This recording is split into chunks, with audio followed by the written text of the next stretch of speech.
Hello दोस्तों, बेलिज्म academy YouTube channel में आपका फिर से बहुत बहुत स्वागत है। दोस्तों, आज के इस वीडियो में हम मोस्ट इंपॉर्टेंट क्वेश्चंस को सॉल्व करने वाले हैं जो कि आपके यूपी टेट, सुपर टेट, साथ ही साथ आपके यूपी पीटी एग्जाम के लिए मोस्ट इंपॉर्टेंट है। दोस्तों, इस वीडियो में मैंने सारे क्वेश्चन सेलेक्टेड लिए हैं जो कि आपके सिलेबस पर बेस्ड होंगे, साथ ही साथ आपके प्रीवियस ईयर क्वेश्चन पर बेस्ड होंगे। तो वीडियो को ध्यान से देखिएगा और वीडियो के लास्ट में मुझे जरूर बताइएगा कि आज के इस वीडियो में आपके कितने क्वेश्चन सही हुए। तो बिना देरी करते हुए चलिए शुरू करते हैं सबसे पहले क्वेश्चन से। सबसे पहला क्वेश्चन है, गिद्ध संरक्षण प्रोजेक्ट कब प्रभावी हुआ? ऑप्शन आपके सामने 1973, ऑप्शन बी 1992, ऑप्शन सी 1972 या फिर ऑप्शन डी 2006। इसका सही आंसर हो जाएगा ऑप्शन डी 2006। दोस्तों, याद रखिएगा कि गिद्ध संरक्षण प्रोजेक्ट जो है वो 2006 में प्रभावी हुआ था। अगर आपसे पूछा जाता है कि गिर शेर परियोजना कब लागू हुआ, तो याद रखिएगा 1972 में लागू हुआ। अगर आपसे पूछा जाता है कि प्रोजेक्ट टाइगर कब लागू हुआ, तो याद रखिएगा 1973 में लागू हुआ। और अगर आपसे पूछा जाता है कि प्रोजेक्ट एलिफेंट कब आया था, तो याद रखिएगा 1992 में आया था। अगला क्वेश्चन, सबसे बड़ी संसदीय समिति कौन सी है? ऑप्शन आपके सामने प्राक्कलन समिति, ऑप्शन बी लोक लेखा समिति, ऑप्शन सी तदर्थ समिति या फिर ऑप्शन डी इनमें से कोई नहीं। इसका सही आंसर हो जाएगा ऑप्शन ए प्राक्कलन समिति। दोस्तों, याद रखिएगा कि जो लोकलेखा समिति है इसमें टोटल 22 सदस्य होते हैं और जो प्राक्कलन समिति है उसमें टोटल 30 सदस्य होते हैं और प्राक्कलन समिति जो है ये सबसे बड़ी समिति होती है। अगला क्वेश्चन, ध्रुव तारा किस दिशा को इंगित करता है? ऑप्शन आपके सामने पूरब, ऑप्शन बी पश्चिम, ऑप्शन सी उत्तर या फिर ऑप्शन डी दक्षिण। इसका सही आंसर हो जाएगा ऑप्शन सी उत्तर। दोस्तों, याद रखिएगा कि ध्रुव तारा उत्तर दिशा को इंगित करता है। अगर आपसे पूछा जाता है कि सबसे चमकीला तारा कौन सा है, तो याद रखिएगा साइरस है। अगला क्वेश्चन, भारतीय संविधान का कौन सा भाग संसद के संगठन से संबंधित है? ऑप्शन आपके सामने भाग 3, ऑप्शन बी भाग 4, ऑप्शन सी भाग 5 या फिर ऑप्शन डी भाग 17। इसका सही आंसर हो जाएगा ऑप्शन सी भाग 5। दोस्तों, याद रखिएगा कि भारतीय संविधान के भाग 5 में संसद का उल्लेख है। अगर आपसे पूछा जाता है कि मूल अधिकार किस भाग में है, तो याद रखिएगा भाग 3 में है। अगर आपसे पूछा जाता है कि नीति निर्देशक तत्व किस भाग में है, तो याद रखिएगा भाग 4 में है। और अगर आपसे पूछा जाता है कि भाषाओं का उल्लेख किस भाग में है, तो याद रखिएगा भाग 17 में है। अगला क्वेश्चन, हाथी उत्सव प्रतिवर्ष कहाँ मनाया जाता है? ऑप्शन आपके सामने Kochi, option B Ajmer, option C Jaipur या फिर ऑप्शन डी मेरठ।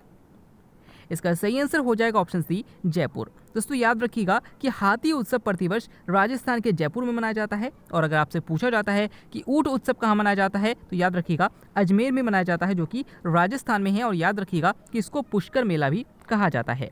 अगला क्वेश्चन, किस राज्य को 5 नदियों की भूमि के रूप में जाना जाता है? ऑप्शन आपके सामने Kerala, option B Punjab, option C Maharashtra या फिर ऑप्शन डी राजस्थान।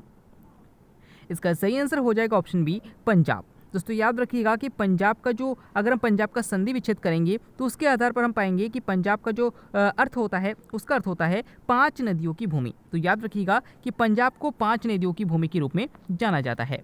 अगला क्वेश्चन, परिवहन का कौन सा साधन सबसे लचीला है? यानी कि परिवहन का कौन सा साधन सबसे सस्ता है? ऑप्शन आपके सामने वायु, ऑप्शन बी जल, ऑप्शन सी रेलवे या फिर ऑप्शन डी सड़क।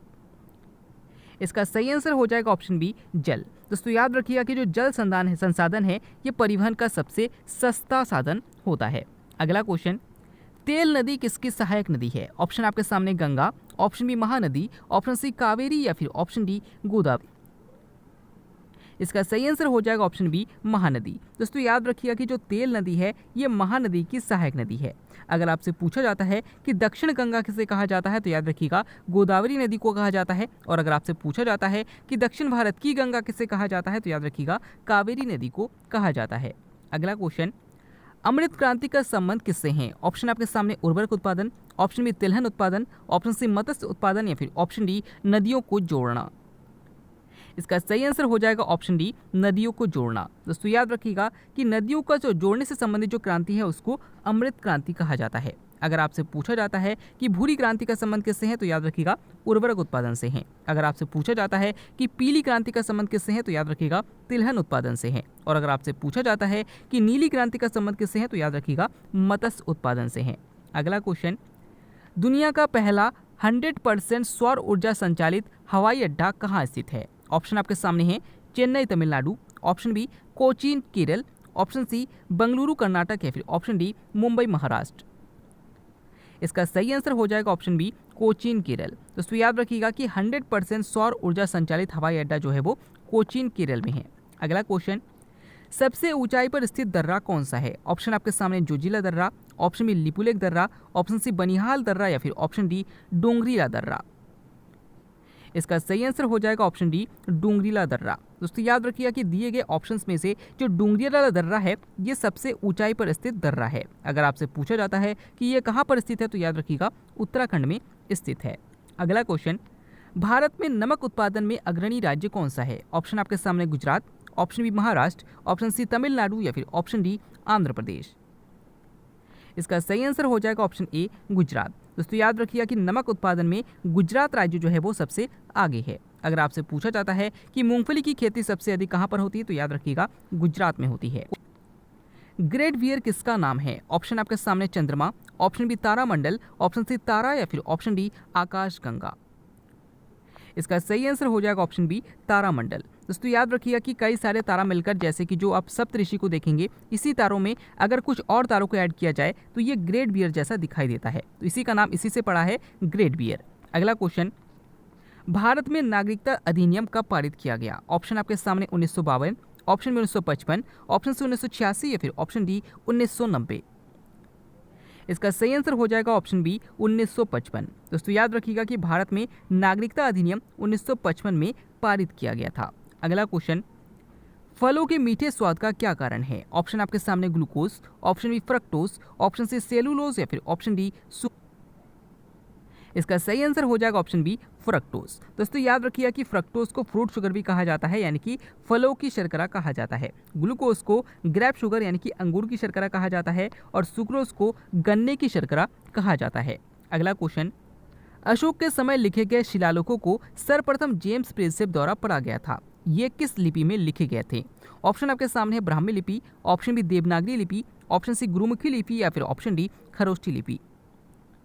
इसका सही आंसर हो जाएगा ऑप्शन ए ब्राह्मी लिपि। दोस्तों सबसे पहला क्वेश्चन आपसे ये पूछा जा सकता है कि सबसे पहली बार अशोक के शिलालेखों को किसने पढ़ा था, तो याद रखिएगा जेम्स प्रिंसेप ने पढ़ा था। और अगर आपसे पूछा जाता है कि इन्होंने किस लिपि में लिखे गए शिलालेखों को पढ़ा था, तो याद रखिएगा ब्राह्मी लिपि में लिखे गए शिलालेखों को पहली बार पढ़ा था। अगला क्वेश्चन, संविधान सभा की सलाहकार समिति के अध्यक्ष कौन थे? ऑप्शन आपके सामने B N Rao, option B J B Kripalani, option C Jawaharlal Nehru या फिर ऑप्शन डी सरदार वल्लभ भाई पटेल।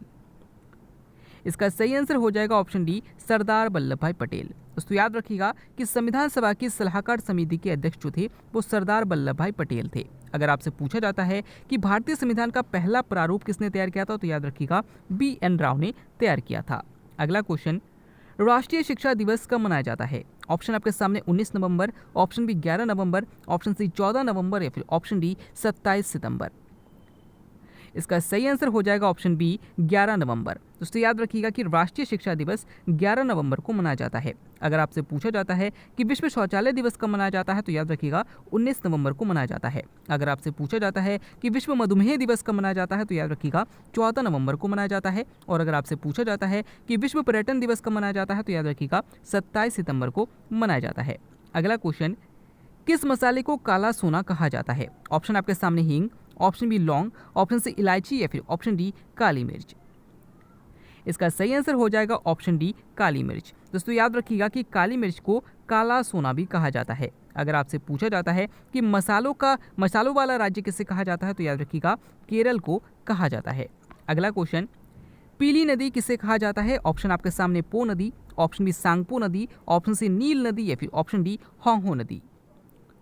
इसका सही आंसर हो जाएगा ऑप्शन डी होंगहो नदी। दोस्तों याद रखिएगा कि होंगहो नदी को पीली नदी भी कहा जाता है और चीन का शोक भी कहा जाता है। अगर आपसे पूछा जाता है कि इटली की गंगा किसे कहा जाता है, तो याद रखिएगा पो नदी को कहा जाता है। अगर आपसे पूछा जाता है कि विश्व की सबसे लंबी नदी कौन सी है, तो याद रखिएगा नील नदी है। और अगर आपसे पूछा जाता है कि ये ब्रह्मपुत्र नदी को तिब्बत में क्या कहा जाता है, तो याद रखिएगा सांगपो कहा जाता है। अगला क्वेश्चन, प्रथम हवाई डाक कहां से कहां तक चलाई गई थी? ऑप्शन आपके सामने बंबई से ठाणे, ऑप्शन इलाहाबाद से नैनी, ऑप्शन सी देवलाली से दानापुर या फिर ऑप्शन डी मुंबई से विशाखापत्तनम। इसका सही आंसर हो जाएगा ऑप्शन बी, इलाहाबाद से नैनी। दोस्तों याद रखिएगा कि पहली हवाई डाक जो भेजी गई थी वो इलाहाबाद से नैनी के बीच चलाई गई थी। अगर आपसे पूछा जाता है कि पहली ट्रेन कहाँ से कहाँ तक चली थी, तो याद रखिएगा बम्बई से थाने के बीच 1853 में चली थी। अगर आपसे पूछा जाता है कि पहली किसान रेल कहाँ से कहाँ तक चली थी, तो याद रखिएगा देवलाली से दानापुर के बीच चली थी। और अगर आपसे पूछा जाता है कि पहली ऑक्सीजन एक्सप्रेस कहाँ से कहाँ तक चली थी, तो याद रखिएगा बम्बई से विशाखापत्तनम तक चली थी। अगला क्वेश्चन, सुंदरबन में किस वृक्ष की अधिकता है? ऑप्शन आपके सामने चंदन, ऑप्शन बी सुंदरी, ऑप्शन सी बरगद या फिर ऑप्शन डी पीपल। इसका सही आंसर हो जाएगा ऑप्शन बी, सुंदरी। दोस्तों याद रखिएगा कि सुंदरबन में सुंदरी वृक्ष की सबसे ज्यादा अधिकता है। अगला क्वेश्चन, विश्व कपास दिवस कब मनाया जाता है? ऑप्शन आपके सामने 1 अक्टूबर, ऑप्शन बी 11 अक्टूबर, ऑप्शन सी 7 अक्टूबर या फिर ऑप्शन डी 9 अक्टूबर।